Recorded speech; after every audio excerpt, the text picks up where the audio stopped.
Hi గారు. Welcome to our channel. ప్రస్తుతం మనతో పాటు దాము బాలాజీ గారు సీనియర్ జర్నలిస్ట్ ఉన్నారు. వారితో ఒకసారి మాట్లాడదాం. నమస్కారం సార్. నమస్తే. సార్, ఇజ్రాయెల్‌కు, హిజ్బుల్లాకి మధ్య అమెరికా సమక్షంలో శాంతి ఒప్పందం జరగబోతుందంటున్నారు సార్. మరి ఎందుకు ఈ శాంతి ఒప్పందం? వాళ్ళిద్దరి మధ్య ఎటువంటి విభేదాలున్నాయి? మరి ఇప్పుడు ఈ రెండిటి మధ్య శాంతి ఒప్పందం జరిగితే మిగతా వాటికి హమాస్, గాజా వీటి పరిస్థితి ఏంటి సార్? లాస్ట్ ఇయర్ అక్టోబర్ 7న హమాస్ ఇజ్రాయెల్ మీద ఒక టెర్రరిస్ట్ అటాక్ చేసింది. సామాన్య ప్రజలు దాదాపు 1200 మందిని చంపేసింది. అప్పటి నుంచి వార్ అనేది మొదలైంది. అంతకు ముందు నుంచి కూడా ఇది అంటే ఇజ్రాయెల్ పాలస్తీనా ఏర్పాటు దగ్గర నుంచే గొడవలు ఉన్నాయి. రకరకాల అనేక యుద్ధాలు జరుగుతున్నాయి. ప్రజెంట్ ఈ సంక్షోభం అనేది అక్టోబర్ 7న స్టార్ట్ అయింది. అయితే ఇప్పుడు ఏమవుతుందంటే, మనం సింపుల్గా చెప్పాలంటే, ఇజ్రాయెల్ ఒక పక్క, పాలస్తీనాను సపోర్ట్ చేసే దేశాలు కానీ గ్రూపులు కానీ ఒకవైపు, ఇజ్రాయెల్కి సపోర్ట్గా అమెరికా, ఫ్రాన్సు, యూకే ఇటువంటి వెస్ట్రన్ కంట్రీస్. ఇక్కడ ఇజ్రాయెల్కి వ్యతిరేకంగా పాలస్తీనాలో ఉండే హమస్ అని, తర్వాత యెమెన్లో ఉండే హూతీలని, తర్వాత లెబనాన్లో ఉండే హిజ్బుల్లా అని, తర్వాత వెస్ట్ బ్యాంక్లో ఉండే పాలస్తీనా మిలిటెంట్ గ్రూపులు, తర్వాత ఇరాక్లో ఉండే షియా మిలిటెంట్ గ్రూపులు, ఇలాగా కొన్ని మిలిటెంట్ గ్రూప్స్ అంతా కూడా ఇరాన్ ఏకం చేసింది. ఈ ఏకం చేసి కొన్నిటిని తానే క్రియేట్ చేసింది, ఏకం చేసి వీటికి యాక్సిస్ ఆఫ్ రెసిస్టెన్స్ అని పేరు పెట్టింది. అంటే ఇజ్రాయెల్తో ఒక పాలస్తీనా పోరాడే శక్తి పాలస్తీనాకు లేదు. ఇజ్రాయెల్కి ఏంటంటే అమెరికా సపోర్టు, మిగతా వెస్ట్రన్ కంట్రీస్ సపోర్ట్ ఉంది. ఇజ్రాయెల్ కూడా స్ట్రాంగ్ నేషన్. దాని మిలిటరీ పవరు, దానికి ముఖ్యంగా టెక్నాలజీలో చాలా అడ్వాన్స్డ్గా ఉంటుంది. మనలాంటి దేశాలు కూడా సర్వైలెన్స్ టెక్నాలజీ ఇవన్నీ కూడా ఇజ్రాయెల్ నుంచి తెచ్చుకుంటాం మనం. ఫోన్ ట్యాపింగ్లో కూడా మొన్న కూడా బయటపడింది. అట్లాగే పెగాసెస్ అనే సాఫ్ట్వేర్ కూడా స్పై సాఫ్ట్వేర్, అది స్పైవేర్ అంటారు. ఈ స్పైవేర్ కూడా ఇజ్రాయెల్ నుంచి తెచ్చుకున్నాం. కాబట్టి ఇజ్రాయెల్ టెక్నాలజీ లీడర్. కాబట్టి టెక్నో వార్ఫేర్ అనేది ఇవాళ జరుగుతుంది. ఏఐ వార్ఫేర్, టెక్నో వార్ఫేర్ అనేది ఇంపార్టెంట్. మామూలు ఫిజికల్గా కత్తులతోనో గన్తోనో ఒకరు కాల్చుకునేది కాదు. టెక్నాలజీ ఎవరి చేతిలో బలంగా ఉండి దానికి సంబంధించిన మోడర్న్ వెపన్స్ ఎవరి చేతిలో ఉంటే వాళ్ళే ఇవాళ విజేతలు. సో ఆ యాంగిల్లో ఇజ్రాయెల్ స్ట్రాంగ్గా ఉంది. అట్లాగే ఇజ్రాయెల్ ఇంటెలిజెన్స్, మొసాద్ లాంటి సంస్థలు చాలా స్ట్రాంగ్గా ఉంటాయి. దాన్ని ఎదుర్కోలేక ఒక దేశం ఎదుర్కోలేవు కాబట్టి ఇవన్నీ ఏకమైనాయి. ఇవన్నీ ఏకమయ్యి యాక్సిస్ ఆఫ్ రెసిస్టెన్స్గా పేరు పెట్టారు. దీంట్లో ఇందాక నేను చెప్పినవన్నీ ఉంటాయి. దీనికి ఇరాన్ సపోర్ట్ చేస్తుంది. వాళ్ళకి ఆయుధాలు, ఫండింగు, ట్రైనింగు ఇదంతా ఇరాన్ చేస్తుంది. ఇందులో హమస్ అనేది లాస్ట్ ఇయర్ అటాక్ చేసింది. హమస్ని నేలమట్టం చేయడానికి ఇజ్రాయెల్ గాజాలో, అంటే పాలస్తీనా 2 భూభాగాలుగా ఉంటుంది. ఒకటి గాజా, ఒకటి వెస్ట్ బ్యాంక్. ఆల్రెడీ వెస్ట్ బ్యాంక్లో ఇజ్రాయెల్ వెస్ట్ బ్యాంకులో తన మిలిటరీ క్యాంపుని పెట్టేసి అక్కడ ప్రజల్ని ఒక ఓపెన్ జైల్ లాగా పెట్టేసింది. దాన్ని ఆక్యుపేషన్ అంటారు. ఇజ్రాయెల్ ఆక్యుపేషన్ అనేది ఎప్పటి నుంచో వెస్ట్ బ్యాంక్లో ఉంది. ఇక గాజాలో హమస్ రూలింగ్లో గాజా ఉంటుంది. గాజాలో 23 లక్షల మంది అరబ్బులు ఉంటారు, పాలస్తీన్లు. వాళ్ళని పరిపాలన హమస్ చూస్తుంది. సో ఇప్పుడు హమస్ ఇజ్రాయెల్ మీద అటాక్ చేస్తుంది కాబట్టి ఇజ్రాయెల్ ఏం చేసింది, గాజా మీద వారు ప్రకటించి కేవలం హమస్ నాయకులను చంపడం కాకుండా మామూలు పౌరుల్ని నిన్నటికి లెక్కకి 44,235 మందిని ఇప్పటి వరకు చంపేసింది గాజాలో. అందులో సగం మంది పిల్లలు, ఇంకొక 20% మహిళలు. అంటే దాదాపు 60% పిల్లలు, మహిళలు ఉన్నారు. ఓన్లీ 40% మగవాళ్ళు, అంటే అడల్ట్స్, మేల్ అడల్ట్స్. సో ఈ విధంగా మామూలు సాధారణమైన పౌరులు ఒక జెనోసైడ్గా దాన్ని చెప్పచ్చు. ఒక మానవ మారణ హోమంగా మనం మోడర్న్ దీంట్లో చెప్పచ్చు. ఆ స్థాయిలో చేస్తుంది. దీనికి వ్యతిరేకంగా హమస్కి మద్దతుగా ఇటు హెజ్బుల్లా తన సౌత్, ఇజ్రాయెల్ నార్త్లు భూభాగాల మీద అటాక్ చేస్తుంది ఎప్పటి నుంచో. అటు హమస్ చేస్తుంది, ఇటు హౌతీలు కూడా చేస్తున్నారు. అట్లాగే సిరియాలో కూడా కొంతమంది ఇజ్రాయెల్ దాని మీద దాడి చేసి, అంటే మల్టిపుల్ అటాక్స్ ఇజ్రాయెల్ మీద చేస్తున్నారు. దాంతో ఇజ్రాయెల్ ఏం చేసిందంటే, వీళ్ళల్లో అందరిలోకి బలవంతులు ఎవరంటే హెజ్బుల్లా గ్రూపు.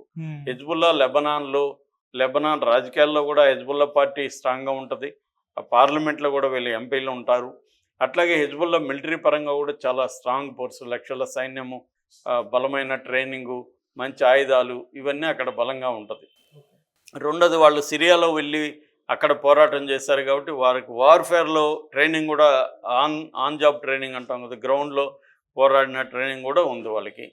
సో ఇవన్నీ ఉన్నాయి కాబట్టి ఇజ్రాయెల్ చాలా స్ట్రాంగ్గా, ఇజ్రాయెల్ మీద ఈ హెజ్బుల్లా గ్రూపు చాలా స్ట్రాంగ్గా అటాక్ చేస్తుంది. సో ఇప్పుడు అందుకని హెజ్బుల్లా ఉన్న లెబనాన్ మీద ఇజ్రాయెల్ గత కొంతకాలంగా దాడులు మొదలుపెట్టింది. డైరెక్ట్గా ఇజ్రాయెల్ ఒక మోడస్ ఆపరెండి ఏముంటే ఎనిమి ఎవరున్నారో వాళ్ళని మాత్రం టార్గెట్ చేయదు. ఇప్పుడు ఫర్ ఎగ్జాంపుల్ పాకిస్తాన్లో టెర్రరిస్టులు ఇండియా మీదకి వచ్చి బాంబులు వేస్తే ఇండియా ఏం చేసింది, మోడీ ఆధ్వర్యంలో అక్కడికి వెళ్ళి సర్జికల్ స్ట్రైక్స్ ఎవరైతే ఉన్నారో వాళ్ళని మాత్రమే కొట్టింది తప్ప మిగతా సామాన్యుల సివిలియన్ జోలికి ఇండియా గవర్నమెంట్ వెళ్ళలేదు. కానీ ఇజ్రాయెల్ అలా చేయదు. ఇజ్రాయెల్ ఎవరైనా టెర్రరిస్టులు తమని అటాక్ చేస్తే ఆ టెర్రరిస్టులు మాత్రమే చేయకుండా సామాన్య ప్రజలను కూడా వేలాది మందిని చంపేయడం అనేది ఇజ్రాయెల్కి ఉండే మెథడ్. అలాగా లెబనాన్లో కూడా ఇజ్రాయెల్ బాంబులు వేసి ఇప్పటి వరకు కొన్ని 2 నెలల్లోనే 3,500 మంది సైనికుల్ని, ఒక 1,500 మంది సివిలియన్స్ని చంపేసింది. 1,2 లక్షల మంది శిబిరాల్లోకి వెళ్ళిపోయారు. బీరూట్ని వదిలి, బీరూట్ రాజధానిలోనే సౌత్ బీరూట్లో విపరీతంగా దాడులు చేస్తుంది. నిన్న మొన్న కూడా దాడులు చేసి చంపుతుంది. రోజు 10ల సంఖ్యలో అది చంపుతూ వస్తుంది. దీనికి ప్రతీకారంగా హెజ్బుల్లా కూడా దాడులు చేస్తుంది ఇజ్రాయెల్ మీద. కానీ అక్కడ ఈ స్థాయిలో మానవ హననం జరగట్లేదు. పైగా వాళ్ళ సివిలియన్ టార్గెట్స్ అనేవి లేవు. కానీ ఇరాన్ కూడా ఒకసారి దాడి చేస్తుంది. మళ్ళీ ఇరాన్కి వ్యతిరేకంగా వీళ్ళు కూడా దాడి చేశారు. ఈ కాంటెక్స్లో ఇప్పుడు ఇజ్రాయెల్కి హిజ్బుల్లాకు మధ్య ఈ 2 నెలలుగా జరుగుతున్న వారికి ఫుల్ స్టాప్ పెట్టాలని ఇరు పార్టీలు అమెరికన్ ఇంటర్వెన్షన్తో రెడీ అయ్యారు. ఇందులో ఆల్రెడీ జాన్ కిర్బీ అని అమెరికన్ నేషనల్ సెక్యూరిటీ స్పోక్స్మన్ కూడా ప్రకటించాడు. అలాగే అమెరికాలో ఉండే ఇజ్రాయలీ అంబాసిడర్ డానీ డానన్ కూడా నిన్న ప్రకటించాడు చర్చలు జరుగుతున్నాయని. ఆల్రెడీ నెతన్యాహు దానికి ఒప్పుకున్నాడు. నిన్న క్యాబినెట్లో కూడా ఫైనలైజ్ చేశారంటున్నారు. సో ఇందులో కొన్ని ఇంకా ఇబ్బందికరమైన విషయాలు ఉన్నాయి. ఇందులో ఏంటంటే ప్రధానంగా ఈ విరమణ, కాల్పుల విరమణ. ఈ కాల్పుల విరమణ సీజ్ ఫైర్ ఫ్యాక్ట్ అంటారు, సీజ్ ఫైర్ ఒప్పందం 2 నెలలు మాత్రమే ఉంటుంది. ఈ 2 నెలల్లో ఎవరు ఒకరినొకరు కవ్వించుకోకూడదు, ఒకరినొకరు అటాక్ చేసుకోకూడదు. లెబనాన్లో ఉండే ఇజ్రాయలీ ఫోర్సెస్ని వెనక్కి తీసుకోవాలి అనేది ఒక కండిషన్. అట్లాగే లెబనాన్ సౌత్ దగ్గర ఉన్న లిటానీ రివర్ వరకు లెబనాన్ ఫోర్సులు ఉన్నాయి, అంటే హెజ్బుల్లా ఫోర్సులు ఉన్నాయి. హెజ్బుల్లా ఫోర్సులు ఇంకా అక్కడి నుంచి పక్కకు వచ్చేయాలి.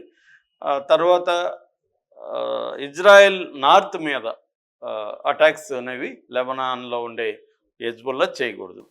అట్లాగే ఫోర్సెస్ని అంతా కూడా విత్డ్రా చేసి లెబనాన్ ఆర్మీ ఫోర్సులు మాత్రమే ఉండాలి. అంటే లెబనాన్ ఆర్మీ వేరు, హిజ్బుల్లా వేరు, అది మనకు గుర్తుండాలి. లెబనాన్ కంట్రీలోనే హిజ్బుల్లాకి సపరేట్ ఆర్మీ, సపరేట్ వ్యవహారం ఉంటుంది.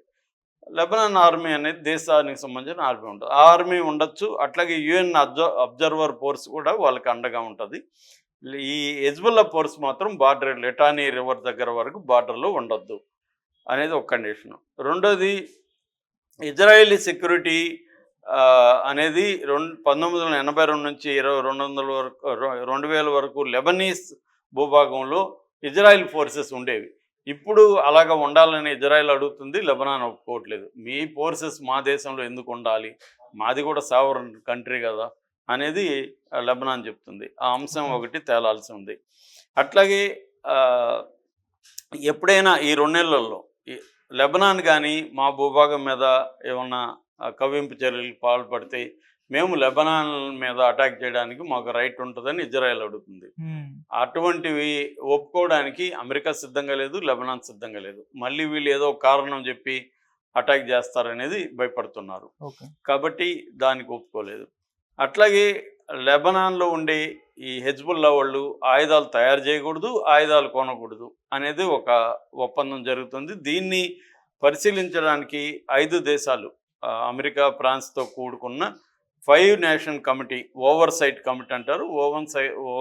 ఓవర్సైట్ కమిటీ అనేది ఈ అమెరికా ఆధ్వర్యంలో పనిచేయాలి. ఇటువంటి కొన్ని కండిషన్లతో ఈ ఒప్పందం జరుగుతుంది. ఇంకా అది ఫైనల్ కాలేదు. చర్చల లోపల ఉంది. అయితే జరిగే అవకాశం ఉంది. ఎందుకంటే అమెరికాకు కూడా ట్రంప్ ఆల్రెడీ చెప్పాడు, ఐ స్టాప్ వార్స్ అన్నారు, యుద్ధాలను ఆపుతానన్నాడు ట్రంప్. కాబట్టి యుద్ధాల వల్ల నష్టం అనేది ట్రంప్ కూడా గ్రహించాడు. కాబట్టి కొద్దిగా టెంపరీగా వీళ్ళ యుద్ధం ఆగే పరిస్థితి అయితే కనిపిస్తుంది.